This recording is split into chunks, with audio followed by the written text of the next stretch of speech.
Well, and I know I've talked to a lot of guys, especially from law enforcement, that struggle with, the identity piece. They wore the uniform for so many years, and then they retire or they walk away from the job, and then they cannot.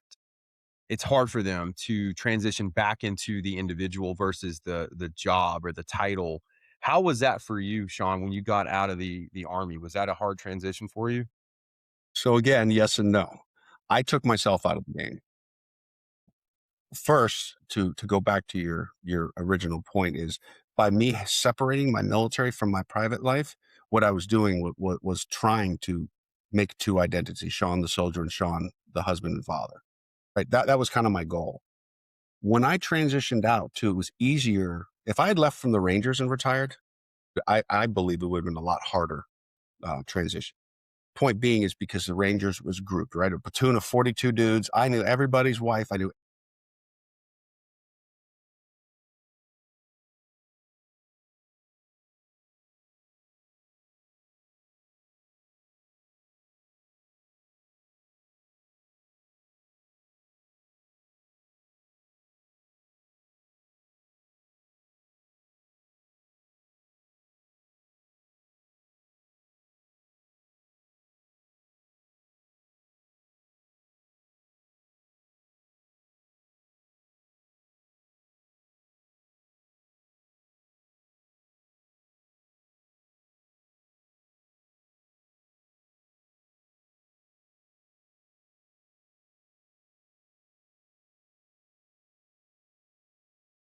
So yeah, my first team leader in the unit, I didn't meet him for 2 years.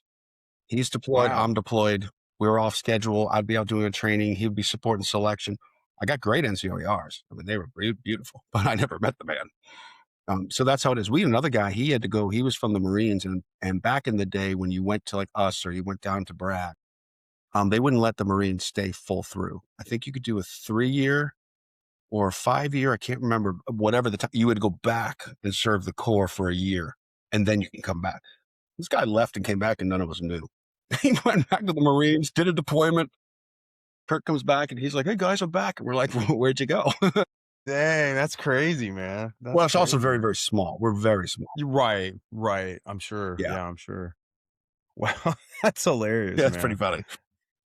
So it was easier. Um, It was easier to make that transition, and I was writing the books, so that was kind of keeping yeah, me connected. I literally was writing during my year that I was getting rehabbed and getting out of the army because it gave us a good solid year to transition. yeah. So I was writing at the time, and I think that really helped me. Well, I'm sure it's definitely even just journaling is so therapeutic, and it's a good way to, I think, especially for mental health, just to get things out Mhm. and not compartmentalize things. So that makes sense. Yeah, it's a good point. Um, well, as far as like, where did you like? How did you even get to become to this, this author period in your life? Like, was that something that you were exposed to when you were younger, or is it just you just always enjoyed to read or always Oh yeah. enjoyed to write? Like, kind of, okay. Yeah, no, no. So I will say that people have heard me say this before. So when I was a kid growing up, my parents were fairly strict, not in a bad way, but they were fairly strict. But you see those kids in the store and they want candy, and mom didn't go. They want toy. No, I could look Hmm. at a TV guide, they'd buy it. A comic book, they'd buy it. Anything that had written words was in our house. My parents were huge readers. I was a huge reader. So my mother was constantly bringing stuff home. My dad and I were constantly reading all the Clancy's and all the books. Okay. But then when I went in for my degrees, I did a lot of history. So a lot of people thought I'd get out and write nonfiction or write about my time in the service of this. And I just didn't want to.